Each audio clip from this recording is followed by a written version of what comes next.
নমস্কাৰ মই বনিতা আপোনালোকে চাই আছে মাই নিউজ এনি আজি গুৱাহাটীৰ লাজগেটৰ নাহৰণি পথত সংঘটিত হৈছে এক ভয়ংকৰ ঘটনা পুৱাৰ ভাগতে এজন যুৱকে এগৰাকী যুৱতীক চুৰিৰে হানি খুচি হত্যা কৰিছে যুৱতীগৰাকীৰ নাম মৌচুমী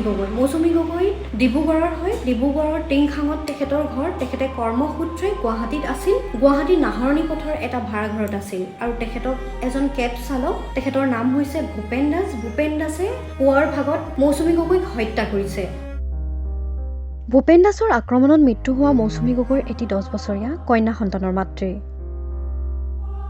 বৰ্তমান আইতাকৰ ঘৰতেই থাকে মৌচুমীৰ সন্তানটি স্বামীৰ মৃত্যুৰ পাছত কৰ্মসূত্ৰে গুৱাহাটীত আছিল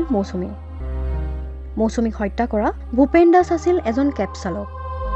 ভূপেন দাসৰ প্ৰেম প্ৰত্যাখ্যান কৰিছিল মৌচুমী গগৈয়ে আৰু সেইবাবে হানি খুচি হত্যা কৰিছে ভূপেন দাসে